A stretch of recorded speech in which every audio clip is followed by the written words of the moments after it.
We got here speakers from three very, very distinguished companies here. First of all, to my right, we have Mohammad Ehteshami, who is the Vice President and General Manager of GE Additive, a division of GE Aviation. Most recently, he served as the Vice President and General Manager of Engineering for GE Aviation, where he led a team of more than 8,000 engineers on design, procure, and also manufacturing in this area. He has more than 30 years with GE, and we're great to have you here for the panel today. On the far left, we have Dr. Chungyan, who is the Senior Vice President of ABB Group and also the Chairman and President of ABB China. He has worked with ABB since 1989, making Shanghai one of the most important global centers for ABB, for R&D, manufacturing, engineering, and services. And you'll speak specifically about robotics and some of the related topics about this today with us. And then we have with us Assem Khalaili, who is the Executive Vice President of Industry Services for Siemens in the Middle East. He's based in the United Arab Emirates and has managed a very number of management roles across the industrial sector, including planning, maintenance, and also, of course, project execution. Since 2010, he has been the Executive Vice President of Industrial Service for Siemens in the Middle East, and also since January of 2017 is also serving as their Chief Digital Officer. So very, very distinguished panel to discuss the topic of Industry 4.0 and the potential that we have. Can we move one slide up? Just very briefly before we go into the discussion, we wanted to set the scene, and we heard a lot in all the discussions today and all the panel and all the speeches about Industry 4.0 and the potentials. Let's just have one quick look what we really want to talk about here today. I think at the very center of the digital enterprise, there are three major areas that all of the companies that we work for and work with are looking for. On the first hand, we're looking at innovative products and services and the potential that comes out there of digitization, with smart services, data analytics services, and the liking. And the second, we're looking at integrating the horizontal value chain from the key suppliers all the way to the key manufacturer with day-to-day and integrated planning, as well as track and trace systems, smart warehousing, and the like. And on the third side, we're talking about smart manufacturing and operations, and here specifically at topics like predictive maintenance, quality assurance, and of course integrated MES systems. All around that, and that will be the topic of this discussion today, we have a number of technologies coming from the integrated MES, the mobile devices, IoT platforms, all the way of topics like 3D printing, or of course, the cobots, the collaborative robots as we speak about. That is kind of the scene we would like to touch upon and very much focus now in the coming session here on some of the requirements that you see. So what I would like to open up here in this panel discussion is the first question on when you look at your manufacturing customers across the region, also worldwide, what are some of the changing requirements? What are some of the challenges that you see coming up for these companies right now when it comes to digitization and digital technology? Maybe Mr. Ehteshami, if you want to take the first bit. So thank you. Thanks for having me here. So when we look at technologies and the trend of technologies, really digital, 3D printing, otherwise known as additive, automation, these are the trends of the future. And what are the requirements? Fundamentally, really, it's interaction of man and machine. A lot of people talk about, machine replacing man. I don't believe that. I believe machine and man working together to enhance the product and satisfy the customer. In my area of interest, we came across this the additive technology, 3D printing, about 6-7 years ago when we designed our latest jet engine, LEAP, that powers the A320neo and 737 MAX and the Chinese 919. This is the most efficient engine to date, And when we designed it, we didn't know how to actually manufacture the fuel nozzle, which is the heart of the engine.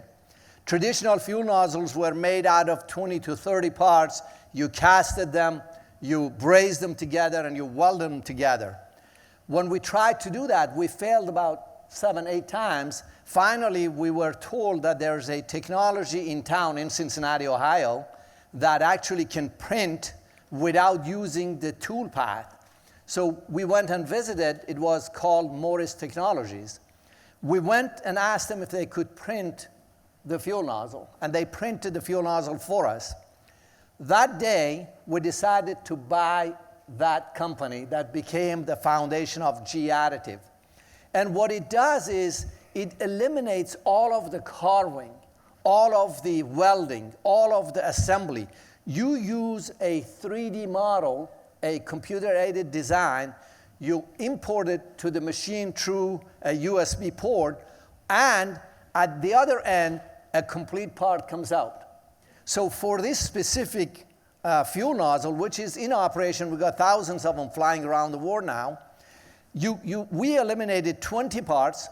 We took 25% of the weight out. We took significant 30+% of the cost out, and then the durability became 5 times more. What are the competencies needed? Human understanding of the software and design.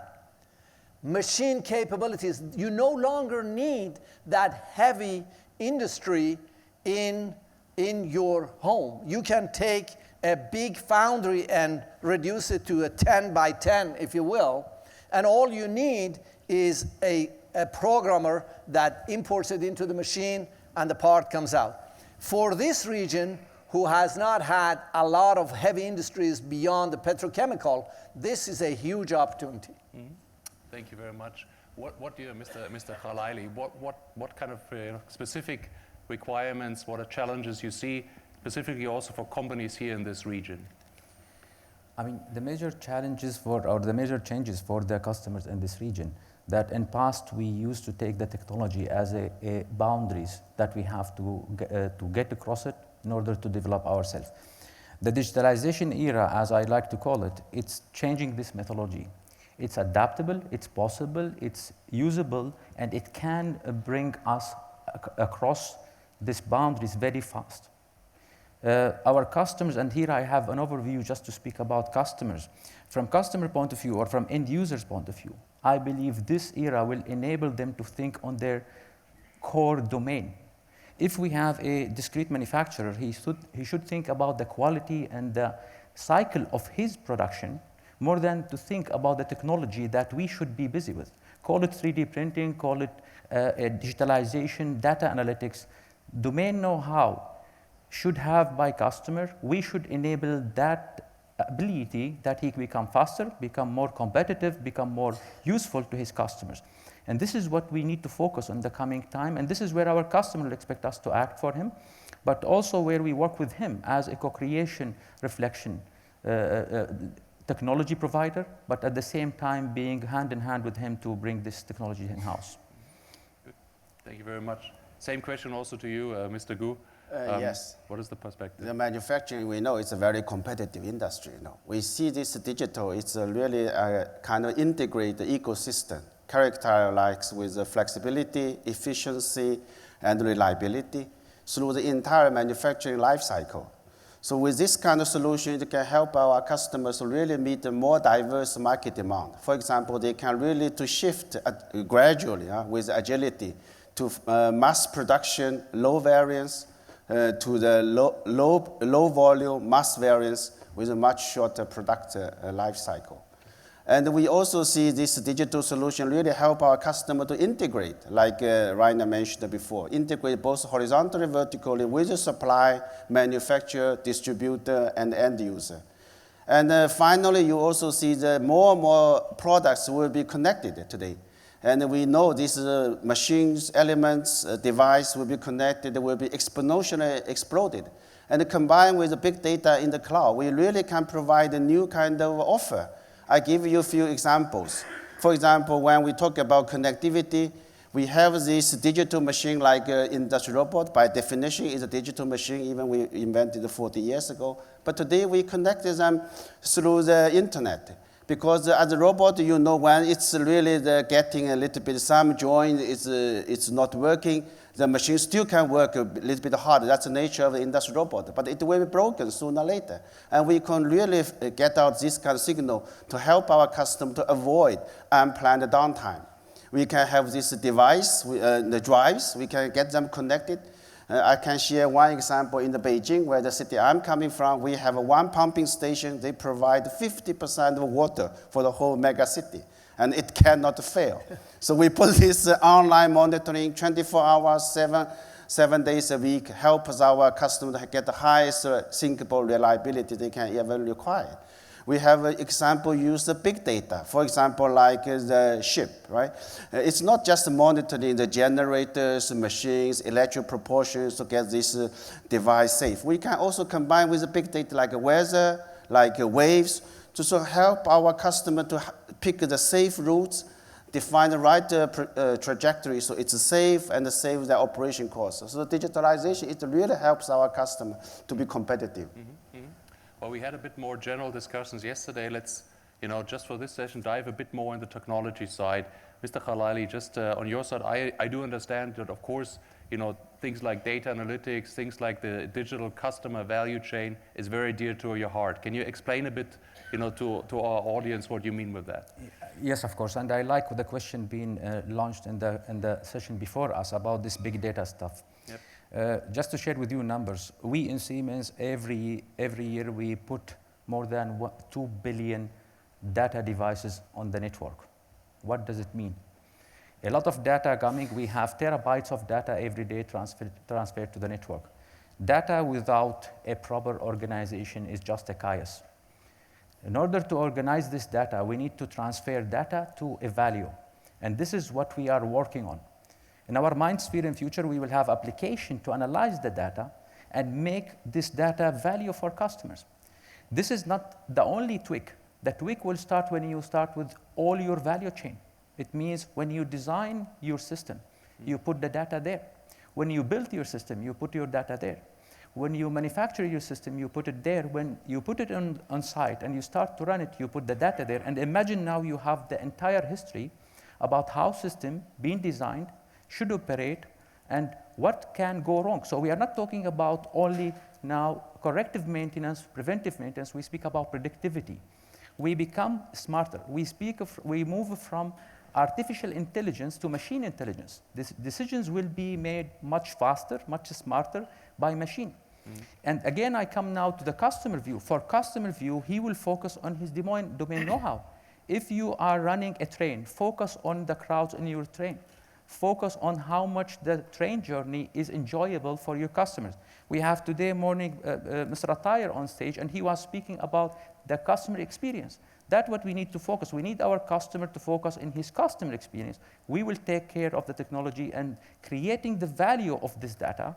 And this is where the digital value chain will play the role.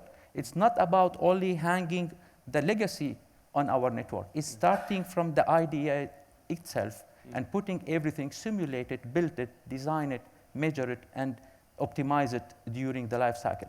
This is my vision, and I believe today this is livable. And we had yesterday heard about Maserati experience, and we are seeing this is happening more and more also in the region here. Thank you very much. Dr. Gu, of course, ABB has its robotics center and all the headquarters also in Shanghai for that technology. One of the key elements that we see right now is what we would call collaborative robots. Robots kind of interacting with humans much more intensively than it has for the last 10 or 20 years. What is really some of the new things that you bring on the table, and what is really the advantage for the customers of cobots and using cobot technology? That's a good question, because in the past, because of the machine safety, robot has to be in the cage to be separated from the manufacturing process. It has, of course, it is which limits the application because we want the manufacturing line as agile, flexible as possible. And so there is no coincidence a lot of manufacturers move the production to China, use the labor intensive, because human is still the most flexible, most learning capability on the earth. So we want to have introduced a robot which can work side by side with the people. With ideas, we can support the industry to upgrade automation gradually. Instead of they change the whole line to be fully automated, we want them to combine with these robots with the human as a mixed line. A mixed line is not just to take one robot, replace one people, but also give them opportunity to think about how to arrange my work cell. Maybe assembly line become work cell, how do you do different things, etc., etc. That's why we solve this safety requirement, let the robot work with the people is absolutely essential. And combined with artificial intelligence, machine visions, and now Pierre just mentioned a lot of new technology, it really enables, because one advantage with the machine, robot, compared to human, it's digitized. You can really record what you have done. You can learn automatically instead of the worker. So you really can improve the manufacturing process and the expertise. Very, very good. The third technology, of course, that is on the table here is additive manufacturing and the chances that we have on that. Mr. Ehteshami, you gave already one example, but what are really some of the benefits? What are you doing? And for me, of course, the question is, as a user here, of that technology, is there a one technology that is emerging, and between SLA, SLS, and all the other technologies? Is there one thing that is really coming out, or Yeah, so- how do you get to the jungle of Yeah. what is the right equipment to use?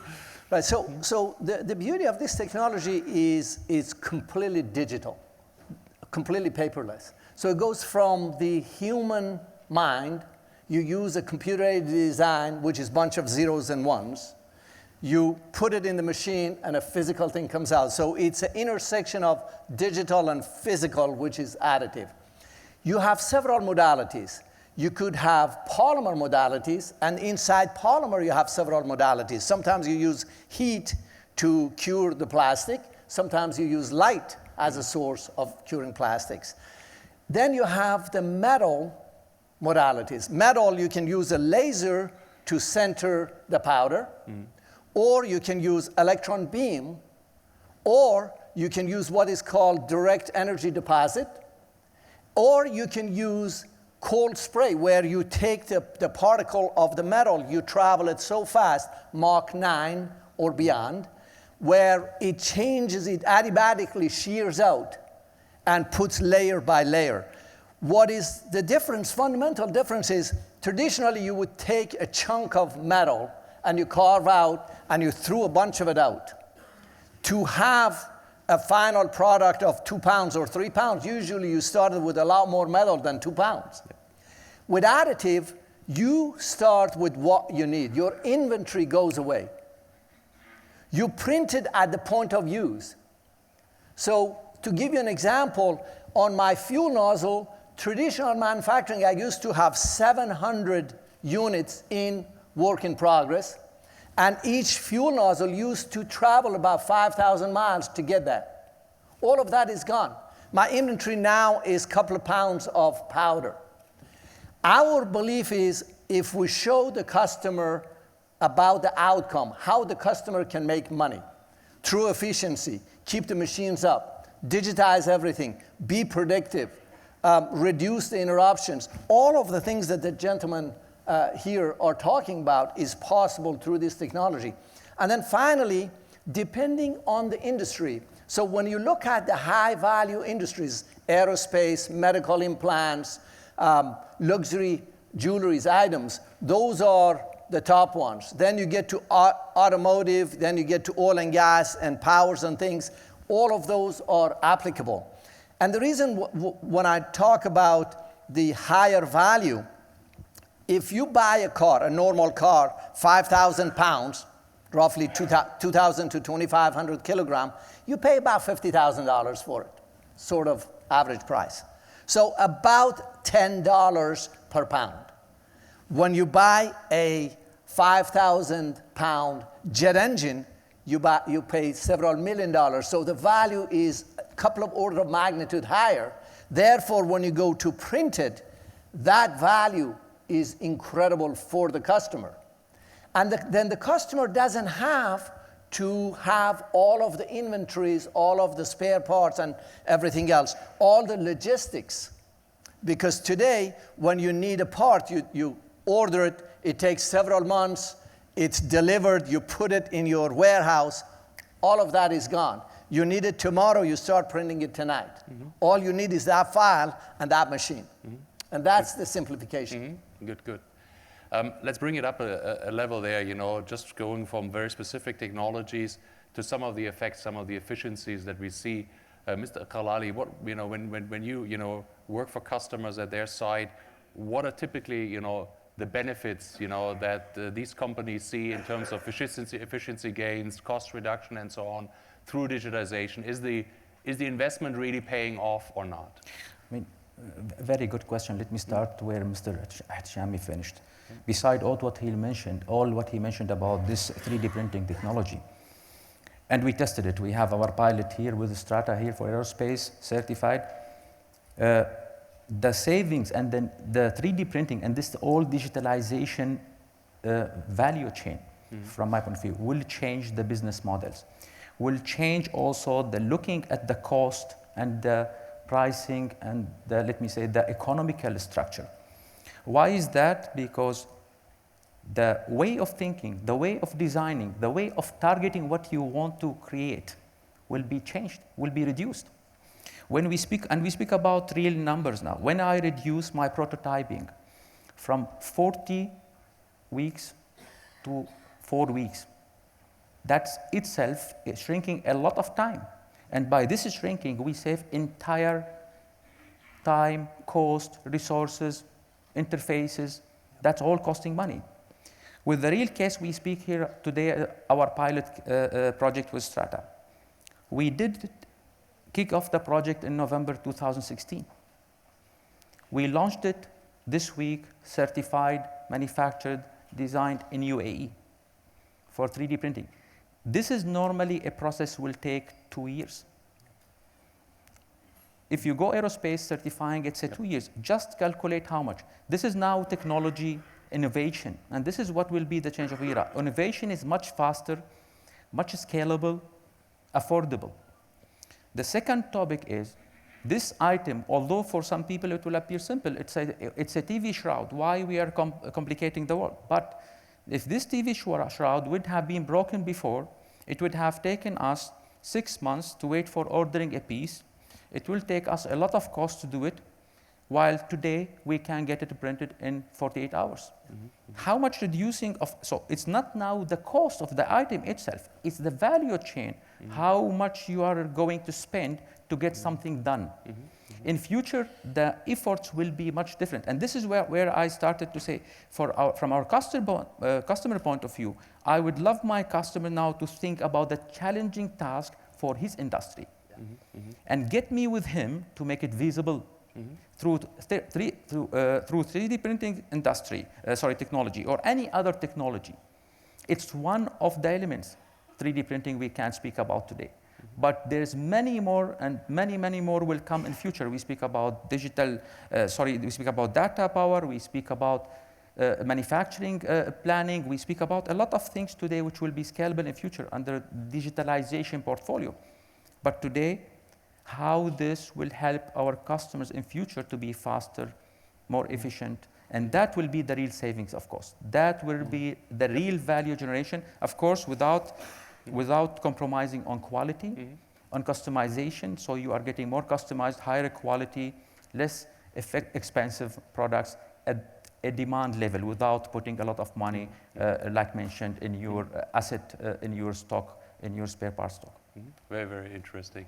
Dr. Gu, just one question, specifically also maybe to your Chinese customer base. Of course, very, very interesting for everybody in the world to see what's happening. We are seeing that, especially on the East Coast, there's a 10% plus, cost increase year over year. There's a lot of pressure also on your companies in the region to become more efficient, to save cost. How is that playing out with digitization? How can digitization play a role in that efforts to rise efficiency in that region specifically? Yeah, thanks for the question. By the way, I also love 3D printing. That enables us to sell more industrial robots. No, for the China, as you know, the labor cost has been increased year by year, which is very natural because the country has developed. I always say if the economy has developed to the second largest in the world and people still as poor as 30 years ago, it was a failure. So actually, this is not amongst it. It is a good part of the development. What the society and the government has to do is really improve the productivity, and really improve the productivity to make sure the society is become more consumption-driven, service-driven.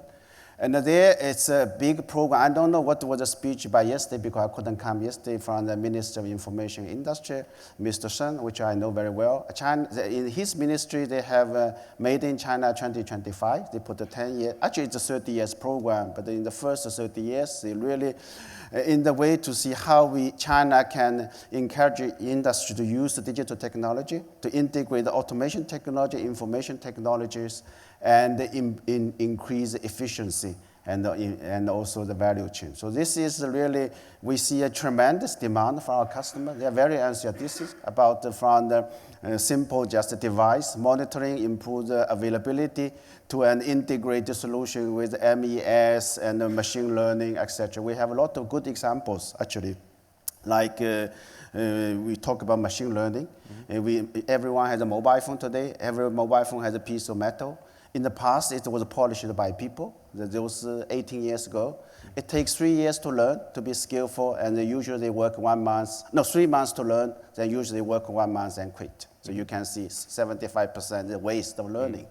So with this, with the automation, robotics, you get the machine learnings, etc. So really not only improve the productivity, but also reduce the scraps. There's a lot of, the Chinese manufacturers are very, very eager to use the new technology more than you think. You go to factory, you see the 3D visions, you see a lot of new technology. I'm sure our peers also selling a lot of latest technology to China. A lot of young workforce that is eager to use that technology, I think. Yeah, much easier than we have, for example, in Europe in many places.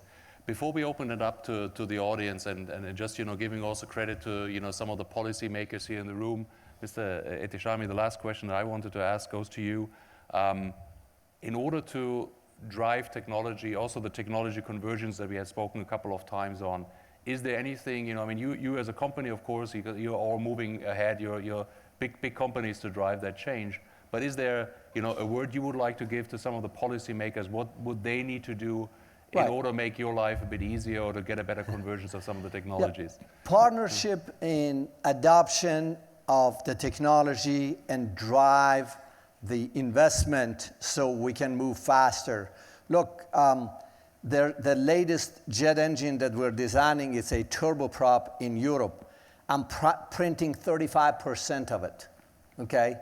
And it doesn't have any structural castings in it anymore. It's completely eliminated. So this technology is very conducive to this part of the world. And as my colleague said here, it is totally digitized, and it can reduce your inventory, it can increase your uptime. It is one of the most amazing ones that we've ever had. And we're here to make sure we can help you to understand it and also to share the know-how so we can take it and create the outcome. So a lot of these are already certified. My colleague here talked about certifying the first picture frame, if you will, for the plane in the region. That's a great step forward, but we want to see hundreds of parts created here, designed here, certified here, and moving forward. Perfect. So we have, just at the end of this session here, we have maybe time for 1 or 2 questions from the audience. I know it's the last session before lunch, but maybe, now is the chance to, address 1 or 2 questions. Do we have anything from the audience there? Yeah, way back there. Yep. Thanks very much. My name is Alistair Nolan. I work with the OECD in Paris. And I have a question about the ownership of data in digitally integrated supply chains.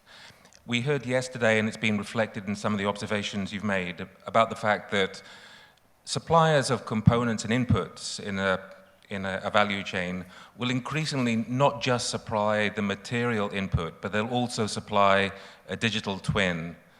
As I understand, there are no legal frameworks for protection of data ownership. So the question arises, who owns those data? Who owns the digital twin? And is this creating problems which need a policy response to establish a framework which brings about clarity as to who owns those data? Since this is a digital twin question, maybe I address this to Mr. Khalaili. Yeah. I mean, good point to be mentioned. It is an area where the policymaker need to look at it. All the IPs and all the data ownership, or let me say product ownership, has to be relooked after, because in past we had this design data. It was never been asked like today, because it was never been used like today. And in today and in future, this will be more crucial to be, let me say, handled in a more careful manner. And I believe we will see a lot of regulation in the coming days of that. It should be happening. I mean, between the let me say the end users and between the manufacturers. Okay. Okay. Good. One last question from the audience. Yes, right up here on the front. Maybe just you get a microphone there.